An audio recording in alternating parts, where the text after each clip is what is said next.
Hello, everybody, and welcome back to the Knockout Podcast, episode 37. We are racking them up. Hello, everyone. How are we all doing? Yeah, I hope everyone's well. First week into lockdown, but we come back with some not good fights. Even mediocre fights might be pushing the boat out. But Well, we fights. had some good fights. Yeah. But we're not looking forward to really any good fights. Yeah, we come back with better fights than we expected, but what we look forward to is, well, I think awful would not be Yeah. too hard. We were just talking, and I was saying that there was a point where I was really thought that this card might be cancelled. Like, if Paul Felder didn't step up last minute, who was retired technically, by the way. I think, well, at least. So Yeah, I don't know. it is quite. Although I don't know if he ever officially mattered, but at least he said he was thinking about it after the hooker one, didn't he? at least semi-retired. If he didn't step up, then this card would have been just abysmal. But yeah, fair play to him. We'll get him. But we'll put that firmly to the back of our minds, Yeah. and we will first turn our attentions to the card that happened on the weekend. Teixeira versus Santos and the rest of them. Do you want to start at the top? Should we start at the top? Yep. Go on then. So yeah, we were laughing before we came on. Glover Teixeira, Thiago Santos. Teixeira gets it done again. Third round, rear naked choke, and I don't want to say it was exactly what we said was going to happen. We called the wrong person who was going to win, but essentially it was, can Glover Teixeira, old man, strength his way to the clinch and beat him up on the ground? And the answer is, he bloody can. Yep, he can, and he did it fairly consistently. Throughout the entire fight, pretty much. He had to get really hurt in the process, but he dominated the first and second round. Second round 10-8, and won the first one despite getting dropped, which is quite a feat, to be honest. So yeah, it was just, this one did make me laugh with kind of how on the money we were. It was just Glover getting brained and then coming back, which is how he's won pretty much the entirety of his last let me see. Pretty much his last five fights. The Smith one, he didn't get battered, but he certainly was losing the early rounds. Yeah. I mean, the Carl Roberson one, he literally was within seconds of getting finished and managed to escape. It's just sort of, he needs that sort of early knockdown to just get him into the fight. You know how it wakes him up. I don't know if you watched Nathaniel Woods sort of walk to the octagon before he goes in. Oh God, what's his name? Who's his coach? Brad Pickett. Oh yeah. Slaps him on the face 3 times. Proper hard slaps. and seemingly this is just Glover Teixeira's version of that. He just needs an early knockdown to be like, right, I'm in a fight, let's go. Yeah, it's like Glover is not dangerous until you knock him down. It was similar to kind of how Uriah Hall versus Silva was the other week.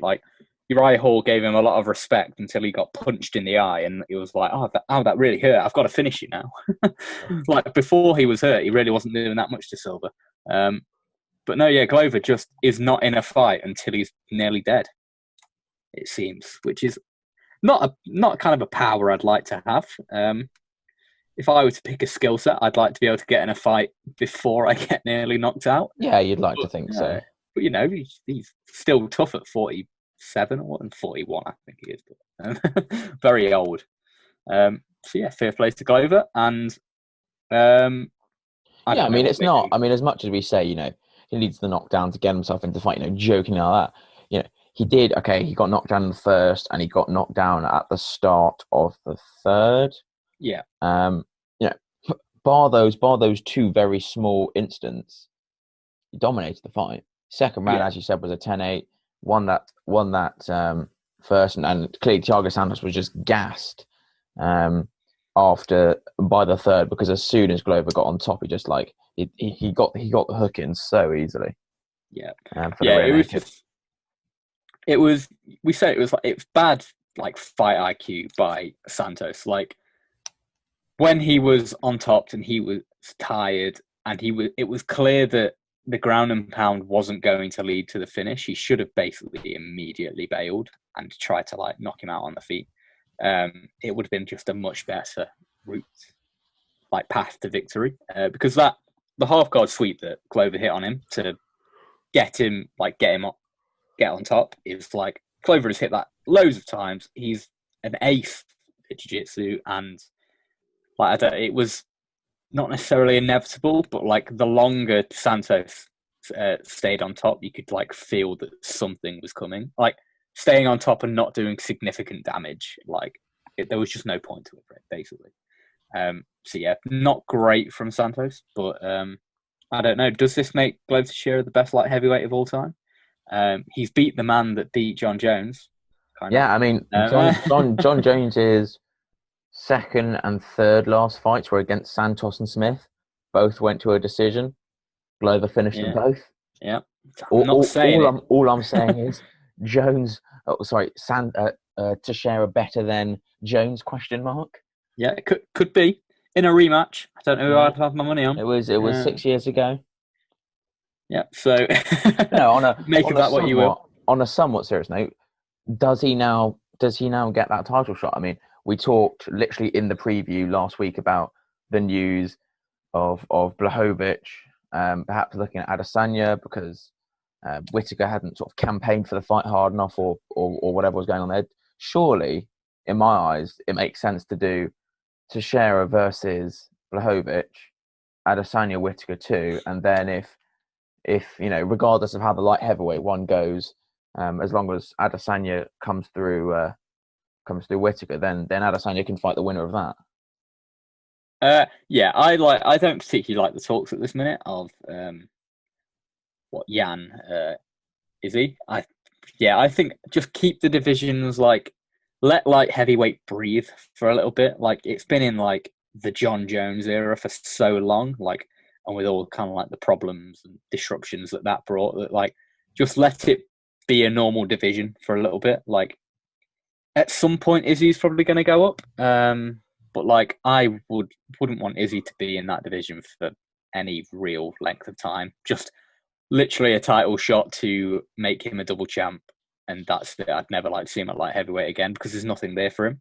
So and the last thing you want is him sort of like holding onto the belt and then fighting for the light heavyweight belt like once every 9 months, and it's just like then that all gets stalled. I don't mind him going up, but I think when you've got someone who's built a very credible case towards getting a title shot as Glover has, I think it's pretty silly to pass up on that for Izzy. Yeah, I think you've got to. I think, and just like in terms of the fights, at least for now, that's what I'd prefer to see. Yeah. I think they're just a little bit more interesting because I like, as good as like kind of like Jan did look good against Reyes, but like I don't really have that much interest in Jan versus Z. I just think that's like pretty much any fight at light heavyweight for Izzy is just not that interesting. He probably beats all of them fairly decisively. A fun one probably would be Thiago Santos in Izzy because that would I'd love to see fairly wild. Izzy probably batters him, like almost certainly, but it would be fun for as long as it lasts. See, I feel like Izzy is probably going to get like the light heavyweight belt at some point. Maybe fight Jones and then like very possibly go up to heavyweight and see what you can do there. I was hearing someone was posing, if Jones is putting on this weight, I doubt. Well, if we're assuming that he's beginning his sort of 6-month sabbatical to sort of put on weight to move up to heavyweight as he suggested, then perhaps the Jones Adesanya fight could be at heavyweight. As crazy as that sounds, he gets the belt at Izzy. Hypothetically gets the belt at light heavyweight. Jones has had a fight at heavyweight in the meantime, and then that fight happens at heavyweight. Yep, I could see it. Like Izzy's fought at heavyweight in kickboxing, so it's not like completely unfamiliar territory for him. I think like with some of the really big heavyweights, he would struggle. Like he's so much of a better fighter than Ngannou, but like you've just got to think the size and power difference it'd still be fairly rough for him. And on his day, maybe these days Izzy might be able to beat Stipe, but a few years ago, Stipe, like in his prime, you'd think that Stipe could probably get that done. But it'd be actually quite an interesting fight now, to be honest. Post DC, Stipe has quite a lot of miles on him, more than he used to. So yeah, that would be. But we've kind of like devolved off topic into a very. I suppose it's not much to talk about, so it's not that bad. But yeah. Yeah. Regardless, returning back to full circle to Teixeira Santos, good performance for Teixeira. Hopefully, getting a title shot. Santos, there's fights out there. I mean, Santos versus Yuri Prochazka, that would be a fun fight. That would be actually quite fun. I mean, there's a lot of guys that, Santos Reyes, that's a fight you can make. So yeah, there's plenty of fights. Albeit I would have liked to have seen him win and then fight Jan, but that doesn't really matter. We'll touch very briefly on the co-main event. Time for our weekly installment again, isn't it? Yeah, our weekly installment. Briefly, I say one because it was a stinker of a fight, and two because Tanabosa, turns out he's not the Muhammad Ali of the heavyweights, and he ruined my acca. So cheers, Tanner. We had Tanabosa, we had Yan Xiaonan by decision, nailed it. Darren Elkins, which won, and I think Alexander Romanov. So it was all going all great. He just ruined it, and he didn't look great. Trust a 41-year-old Andrei Arlovski who's been around in the division for donkey's years to put the brakes firmly on Tanabosa, who looked like being a somewhat entertaining heavyweight. Yep, it was an absolute stinker, really, wasn't it? Tanabosa just kind of had trouble with the range a little bit, and any time he entered, Arlovski just countered him and punished him. So the only thing Bosa really landed with any sort of significance was leg kicks. Although, when he did throw the jab, I think it did work, and I think there were a few times, I think they mentioned it on commentary, that it might be a different fight I'm thinking of, but he threw the jab to the body once, and it was yeah, do more of that.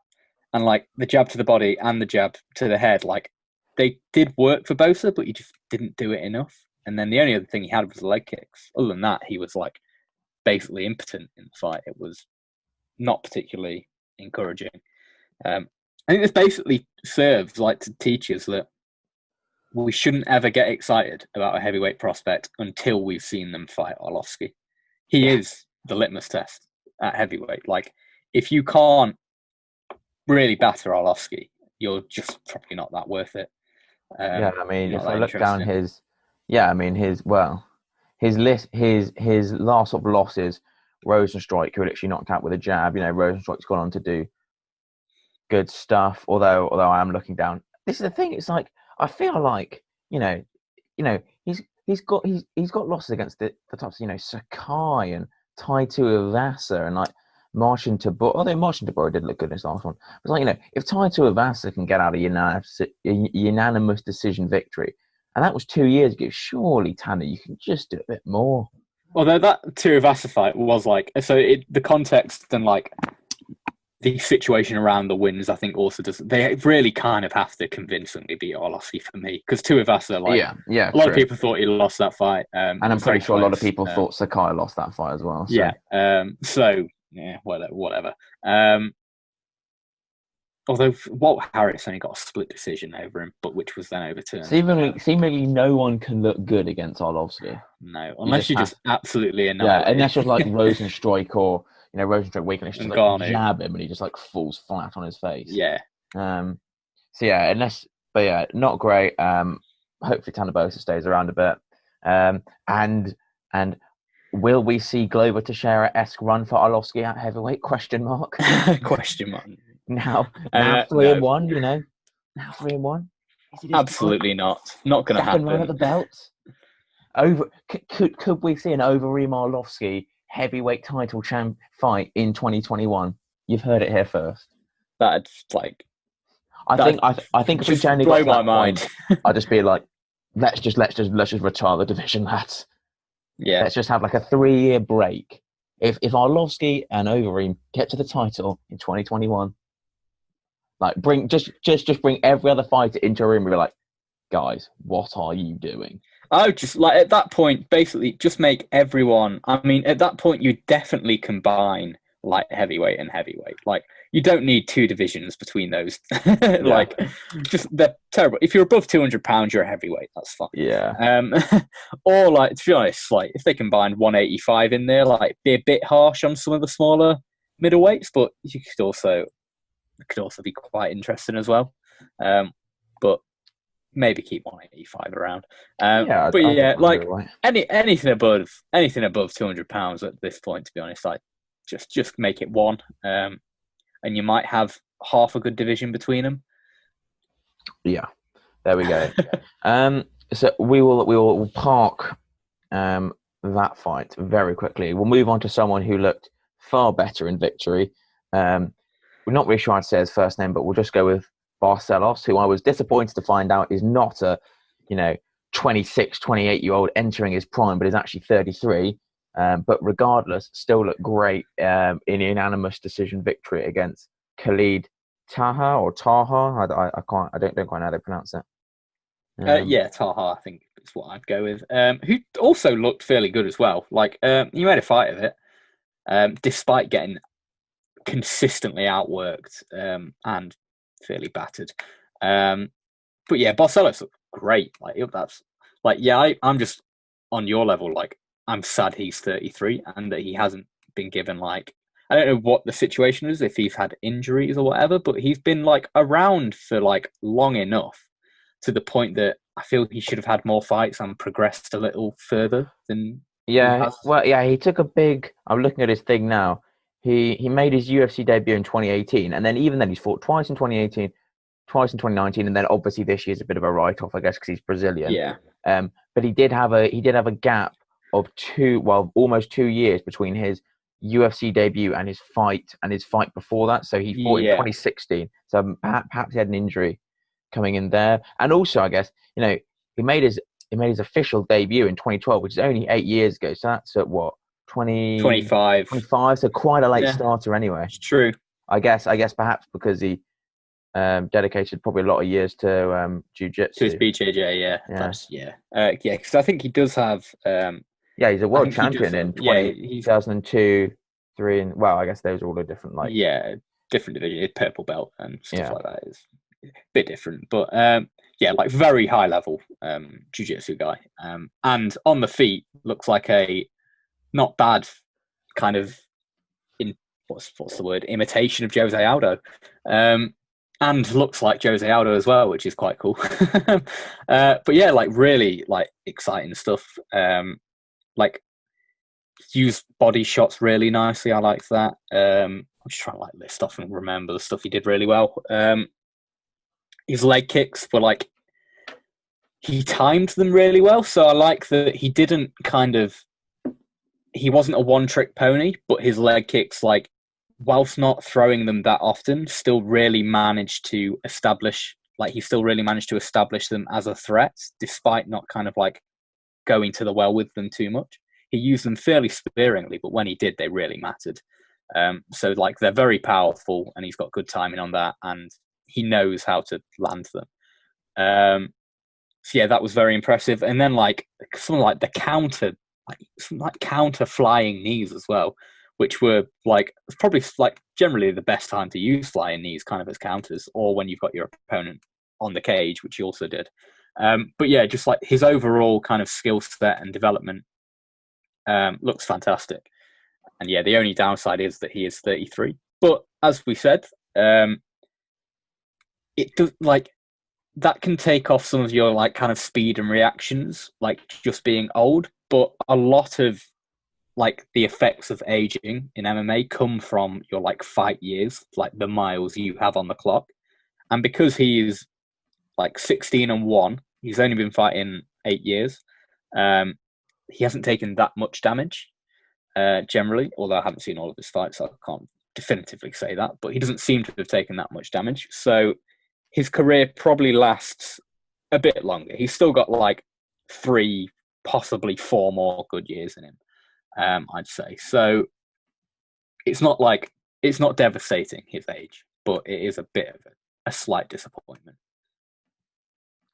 Yeah, so yeah, I mean, one to keep an eye on, another guy to add to the crazy stacked division that is the bantamweights at the minute. Yeah, I think I was also saying that I think that I'd really like to see him get at least a top 15 fighter, and I think he probably will. But I'd quite like to see him get a top 10.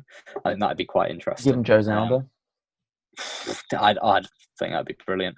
Maybe Although, one more before then, but I'd like to see it. I think that'd be. I'll get confused. I won't be able to tell who's Yeah. who. No, yeah, that would actually be a great fight. Although even now, I can see Aldo Aldo could pull that off. Aldo's always fantastic. So Yeah. I was just, still going back. I was surprised how good Aldo looked against Payan. Yeah, I mean, Very surprising. five again, getting off topic, but a 5-round Aldo against a pressure fighter like Yan was never really going to work. But he made a fight of it. I think a 3-round Aldo is honestly a problem for still everyone in that bantamweight division. Yeah, pretty much. He's not a pushover, and Aldo made it so competitive, and his footwork was still really on point. And Yan had very little success with the pressuring. Yan had to change the way he fought quite a lot. So yeah, off topic, but Jose Aldo, the king. Indeed, we know this. We do. Well, we'll move on. I mean, there's not really a lot to talk about the next one. Giga Chikadze, we've mentioned him a couple of times. He's had a few fights in these last sort of month or so. I think this Jamay Simmons, or how you pronounce his first name, this was sort of either a late replacement or at least a late fight booking. But good win for him.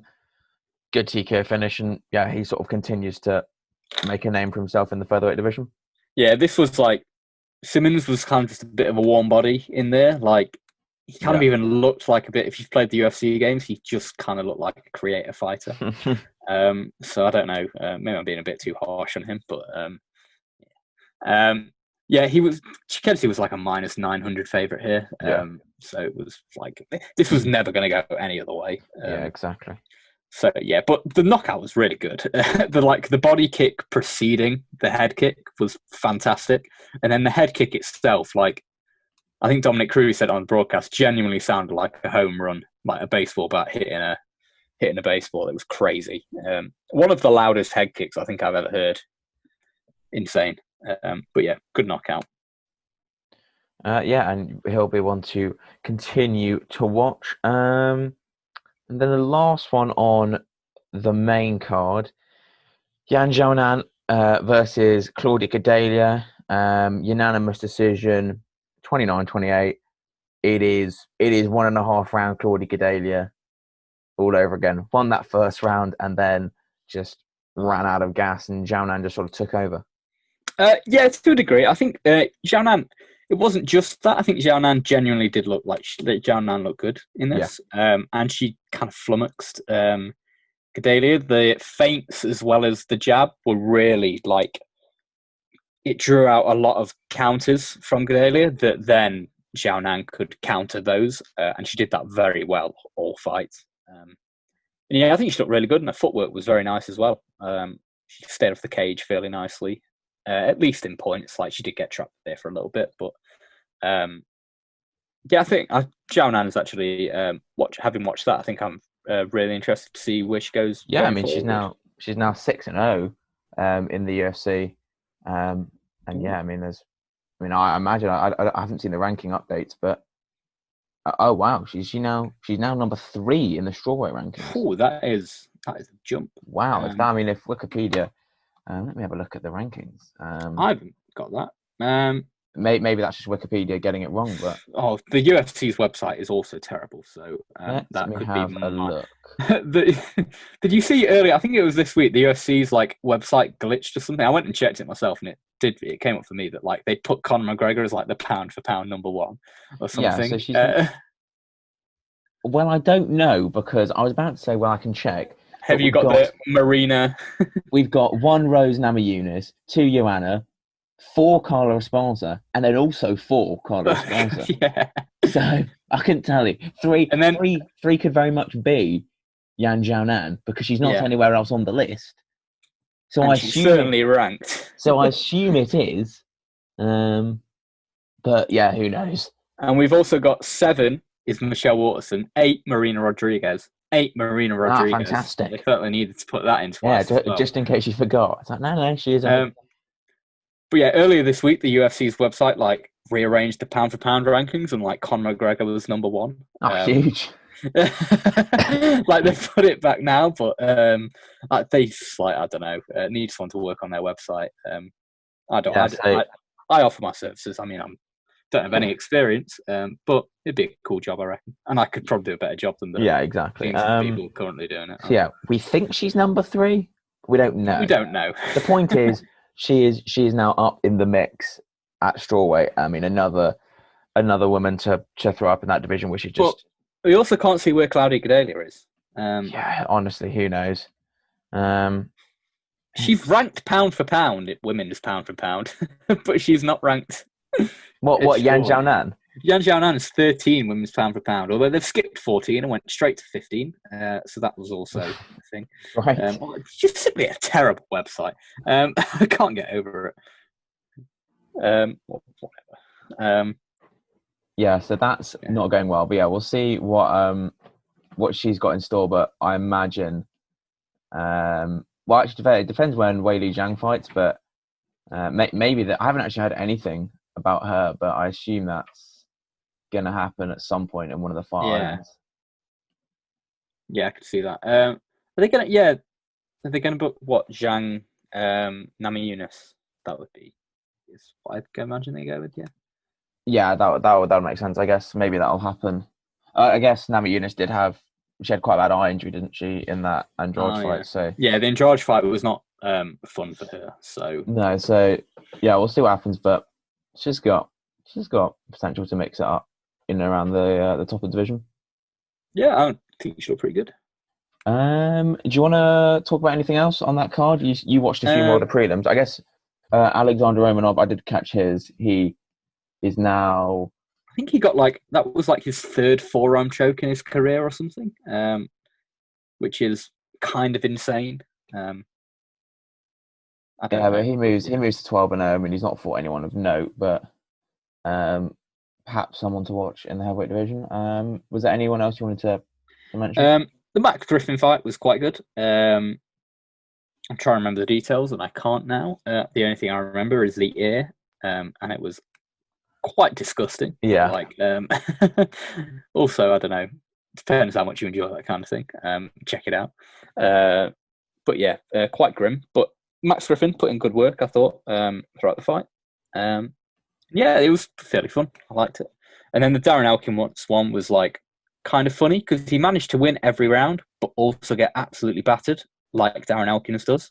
But then he choked him out. So it's kind of Glover Teixeira-esque, to be honest.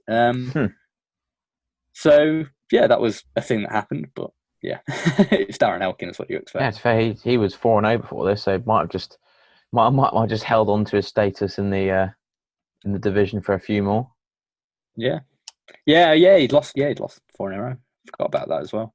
But yeah, so no, he'll carry on being the damage. Damage. Oh, one awful. Although I will save this because I was doing a bit of looking at the card, and I think there might be the best nickname I've ever seen. Better than the Combat Wombat. It honestly might be. Although, so yeah, I guess we'll move on to next week's because there's not a whole lot more to discuss about last week. I mean, it's not looking great.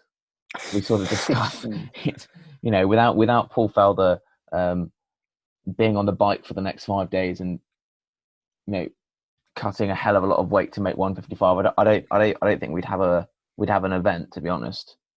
Yeah, that is the really. I kind of forgot about that, to be honest. That is the really impressive thing. Like, Paul Felder's not a small lightweight, and cutting that weight in 5 days is very impressive if he manages to do that. So yeah, we'll see. If they made it a catch weight, I wouldn't be mad about it. I'm sure RDA wouldn't probably necessarily mad about it either. But yeah, I don't know. Very impressive from Paul Felder. Fair play to him.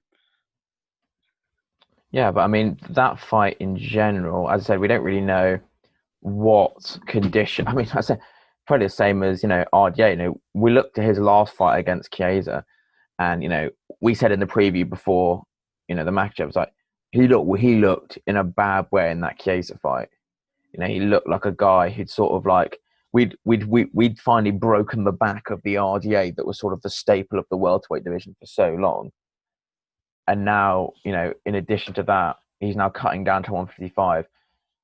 But also in that sense, coming up against previously a Makachev, but now Paul Felder, who is still very much live in the division, but also will have to cut down to 155. So it'll be really interesting to see how both of those weight cuts, one sort of very late on in the day and the other sort of the first in a while. Since 2016, I think. Yeah, to see how both of them affect each of them.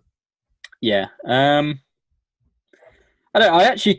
do prefer this fight to the Makachev fight, I think, because the Makachev fight would have just been what we've seen from RDA, like, in his last 5 opponents, which is like, RDA used to be like at 155, he was a very good pressure fighter.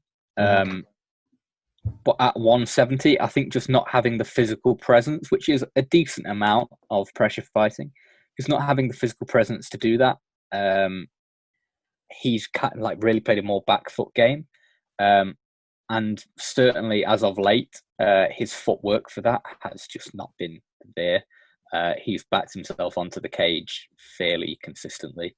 And Covington, Usman, Edwards to a degree, and then Chiesa really took advantage of that. And I was surprised and like really disheartened that Chiesa managed to do that.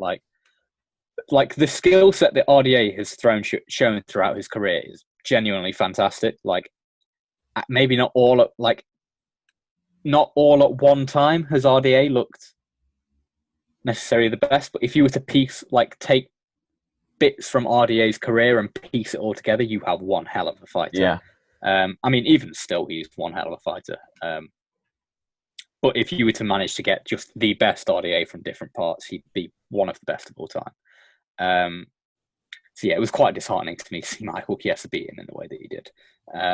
And did not make me excited for a Makachev fight. But a Paul Felder fight is actually more interesting to me, so I don't mind it. We'll get to see RDA on the feet a bit more.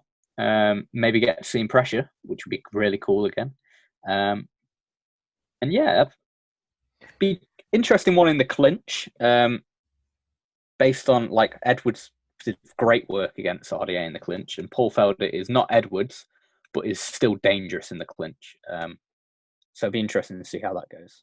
Yeah, I think very interesting stand-up. I mean, we look at Felder. I mean, I think he's 7 in the rankings, which is great. I don't really know what victory. I guess the Barboza one and maybe the Charles Oliveira. He's not actually got a lot of. There's not sort of a win that you think. I guess maybe that Barboza, you think like this is the one that he's in the rankings for, but was unlucky against Hooker. I think that fight could have gone either way. I think a lot of people had it for Felder, and his sort of his extended appearances in the commentary sort of detract from the fact that he is still a very live fighter in this lightweight division. He's only 30. I mean, he's 35, so not spring not chicken, young. But certainly not had a lot of cage time. He's so, this is a big opportunity for RDA. I think as a stylistic matchup, this represents, as you said, sort of a far better opportunity for Dos Anjos, but also to a great fight for Feld. The only thing that'd be interesting is you would imagine RDA's whole camp would have been prepping for the takedown, prepping for, dealing with Makhachev's pressure, and all that sort of stuff. And now he switches very, very, very radically from a sort of a southpaw wrestler to an orthodox kickboxer, and I only wonder how that might sort of affect him on fight day. Yeah. I don't know. It would be interesting to see. I just kind of hope we see at least a bit of kind of like classic RDA. That's as good as I can hope for. And hopefully Paul Felder looks like in decent condition. And all you can really hope for is we get a good fight, because I don't see, like, at this point, either guy going for a title. So what you can hope for is just a fun action fight, which they're both very capable of producing. Yeah, I think that's all we can hope for, especially because it doesn't look like we're going to be getting a whole lot prior to that. I mean, yeah, I don't really want to put a prediction out. I think it's so difficult to predict, especially this one when you've got, Felder literally coming in on 5 days' notice, Dos Anjos coming down a weight division, fighting a very different stylistic fight. I think it's very difficult to know how this will go. As you said, I think we can just hope for fun fight, lots of elbows, lots of back elbows and spinny stuff, and hopefully a fun fight to cap off what might not be the greatest card. No. This overall does not look like a good card. I mean, Abdulrazak Al-Hassan is always fun, I think. But I think he's probably just going to get, like, I don't know, Chaos Williams. Yeah, cracking name. Chaos Williams. He's 10-1-0, so never lost. Oh, no, no. He's 10-1. He has fought twice, and he's fought once in the UFC against Alex Moreno. I don't remember that far off the top of my head. But it was a 27-second KO. So that could be vaguely interesting. I mean, Hassan is always a bit crazy. Yeah, he's got a knack for quite quick knockouts, or then I feel like if he doesn't get the quick knockout, see how it goes. If he doesn't get the quick knockout, he's not as much of a threat. So yeah, expect a big burst out the gate from Abdulrazak Al-Hassan, and then see where it goes from there. But Chaos Williams getting a 27-second knockout in his debut also suggests that at least the first round of that could be very fun. Yeah. I mean, you've got Eric Anders, who I'm not particularly fond of. Brendan Allen. I'm not fond of Eric Anders. Brendan Allen facing Sean Strickland on short notice. I think that was supposed to be Heinisch last weekend, but Heinisch got COVID, had to pull out. And then, as you might have noticed, I alluded to the third fight. That is because it is Julian, the Cuban Missile Crisis Marquez. Oh, I like it. who is actually coming back off. I can't remember. Coming back off a 2-year layoff. He has got a win over Darren Stewart. I think he had like an arm injury and he's been off for 2 years. But yeah, not from Cuba. But yeah, that is strange as well. he's from America, I guess, and I guess they were in it. Yeah.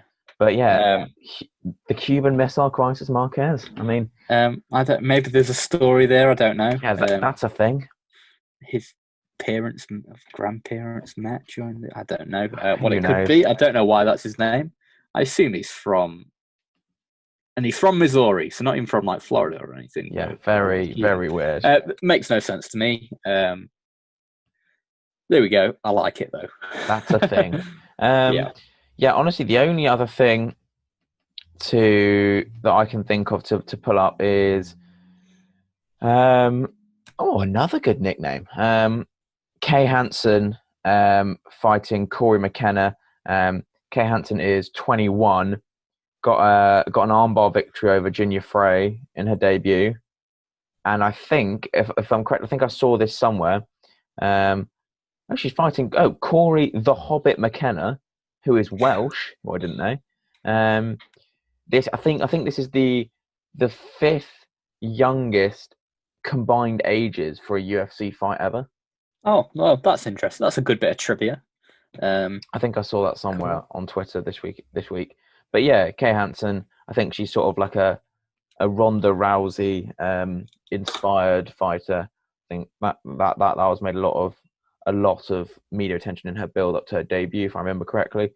Yeah, that could be an interesting. Yeah, looking at this actually, who's younger than them? Like, Apparent, who is the youngest? I'd like to apparently, know I that. think it was. I'll try and get it up. I think it was on an Ariel Hawani tweet.